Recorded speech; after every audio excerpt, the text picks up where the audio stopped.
देखिए, इस वक्त की सबसे बड़ी खबर हम आपके सामने लेकर आए हैं। बिहार में पंचायत चुनाव अगले साल यानी 2027 के अंत तक ही हो पाएगा। चुनाव में देरी के पीछे पंचायतों का परिसीमन बड़ा कारण है। चुनाव में देरी के कारण दिसंबर 2026 के बाद गांव की सरकार भंग हो जाएगी। परिसीमन क्यों हो रहा है? दिसंबर 2026 के बाद गांव की सरकार क्यों भंग हो जाएगी? मुखिया सरपंच क्या करेंगे? आइए तमाम चीज़ों को समझते हैं इस विशेष रिपोर्ट में। मगर इससे पहले आपने अभी तक इस चैनल को लाइक शेयर सब्सक्राइब फॉलो नहीं किया है तो कृपया तुरंत कर लें। देखिए, सबसे पहला सवाल, पंचायतों का परिसीमन क्यों हो रहा है? जवाब, इसके दो सबसे बड़े कारण हैं। पहला, 35 साल से परिसीमन नहीं हुआ, आबादी बढ़ गई है। देखिए, राज्य की पंचायतों का आखिरी बार 1991 की जनगणना के आधार पर 1993 से 94 में परिसीमन हुआ था। तब राज्य की आबादी 8.63 करोड़ थी। उस वक्त बिहार में झारखंड भी शामिल था। वर्ष 2000 में झारखंड के अलग होने पर बिहार की आबादी 6.45 करोड़ बच गई थी, जबकि बिहार जातीय गणना 2023 की रिपोर्ट के मुताबिक राज्य की आबादी 13.2 करोड़ है। यही कारण है कि अभी करीब 20,000 आबादी पर एक मुखिया है। सम्राट सरकार ने 15 जुलाई को सम्राट कैबिनेट ने पंचायतों का परिसीमन करने की मंजूरी दी। इसमें कहा गया कि 2011 की जनगणना के आधार पर पंचायतों का नए सिरे से परिसीमन होगा। इसके आधार पर ही पंचायत चुनाव होगा। पंचायती राज विभाग ने 20 जुलाई 2026 को परिसीमन का आदेश जारी कर दिया। परिसीमन बिहार राज्य निर्वाचन आयोग करेगा। जुलाई 2027 तक पूरा होने की संभावना है। पंचायती राज मंत्री दीपक प्रकाश ने कहा, परिसीमन पूरा होने के बाद ही पंचायत चुनाव से जुड़ी आगे की प्रक्रिया शुरू होगी। पूरी प्रक्रिया राज्य निर्वाचन आयोग की देखरेख में हो रही है। वहीं देखिए, मुखिया महासंघ के अध्यक्ष मिथिलेश राय के मुताबिक 2 दशक बाद परिसीमन हो रहा है। तय आबादी के हिसाब से क्षेत्र होगा तो विकास योजनाएं बनाने और राशि खर्च करने में सुविधा होगी। वहीं पंच सरपंच संघ के अध्यक्ष आमोद निराला के मुताबिक तेजी से गांवों का भी विकास होगा। पंच और सरपंचों को भी नियमों के तहत अधिकार मिलेगा। मुख्यमंत्री ने इसका आश्वासन दिया है। अब देखिए, पॉइंट नंबर 2, आरक्षण का बदलना है रोस्टर। बिहार पंचायत राज अधिनियम 2006 की धारा 13, 15, 38, 65 और 91 के तहत पंचायतों के सभी 6 पदों यानी कि वार्ड सदस्य, मुखिया, पंच सरपंच, पंचायत समिति सदस्य और जिला परिषद सदस्य के लिए सीटों का आरक्षण रोटेशन के आधार पर तय होता है।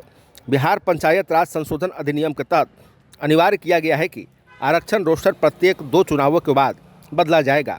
जैसे यदि वर्ष 2016 और 2021 के पंचायत चुनाव में एक ही आरक्षण रोस्टर लागू रहा तो अगले चुनाव यानी 2026 में नियमतः आरक्षण रोस्टर का चक्र पूरी तरह बदल जाएगा। आखिरी बार वर्ष 2016 में रिजर्वेशन का रोस्टर बदला था।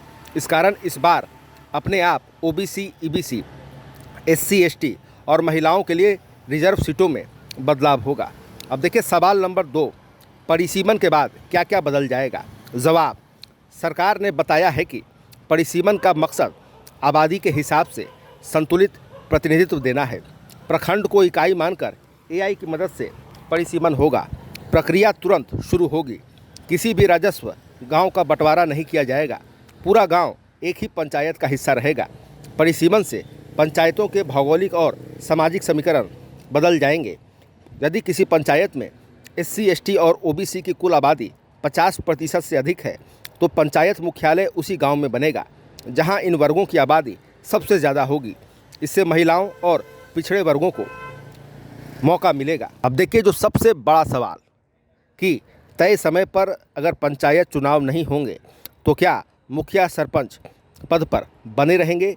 देखिए, इसका जवाब है बिल्कुल नहीं, उन्हें हटना ही होगा। संविधान के आर्टिकल 243 और बिहार पंचायती राज अधिनियम 2006 की धारा 14 में स्पष्ट उल्लेख है कि ग्राम पंचायत की अवधि किसी भी सूरत में 5 साल से अधिक नहीं हो सकती है। राज्य सरकार या राज्य विधानमंडल के पास ऐसी कोई शक्ति नहीं है कि वह पंचायतों में चुनाव न हो पाने की स्थिति में उसकी अवधि 5 साल से 1 दिन भी अधिक बढ़ा सके, जबकि पंचायत प्रतिनिधियों का कार्यकाल दिसंबर 2026 तक ही है। ऐसे में उन्हें हटना ही होगा। अब सबसे बड़ा जो सवाल है वह यह है, तो फिर कौन चलाएगा गांव की सरकार?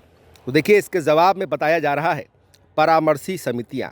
दरअसल वर्ष 2021 में कोरोना की दूसरी लहर के कारण बिहार में पंचायत चुनाव निर्धारित समय 15 जून तक नहीं कराए जा सके थे। तब नीतीश सरकार ने कानूनी अध्यादेश के जरिए यह विशेष व्यवस्था बनाई थी। तब राज्य सरकार ने 1 जून 2021 को कैबिनेट की बैठक कर बिहार पंचायती राज अधिनियम 2006 की धारा 14, 39, 66 और 92 में संशोधन किया था। इसमें कहा गया था कि पंचायत चुनाव नहीं होने की स्थिति में चारों स्तरों ग्राम पंचायत, ग्राम कचहरी, पंचायत समिति और जिला परिषद पर उनके संचालन के लिए परामर्शी समिति गठित होगी। यह समिति अगले चुनाव तक काम करेगी।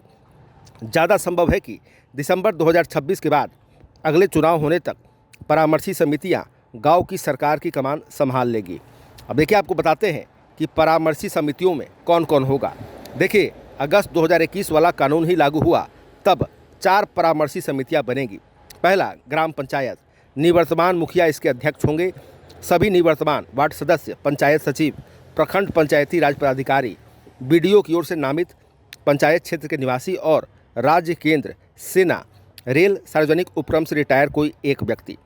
दूसरा, पंचायत समिति प्रखंड, निवर्तमान प्रखंड प्रमुख अध्यक्ष होंगे।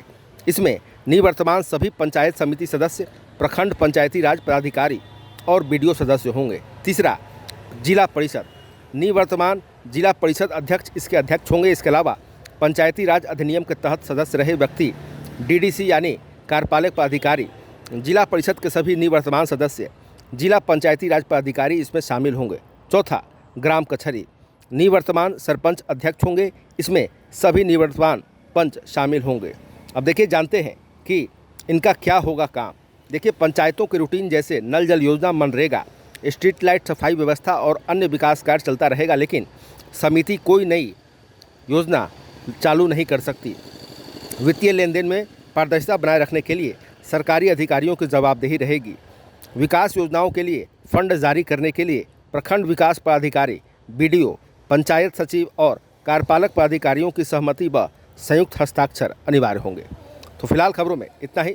बने रहिए दिलचस्प बड़ी खबरों के लिए द लीडर के साथ। आपको हमारा वीडियो पसंद आया हो, लाइक शेयर कमेंट जरूर कीजिएगा। आपने अभी तक इस चैनल को सब्सक्राइब फॉलो नहीं किया, कृपया तुरंत कर लें। धन्यवाद।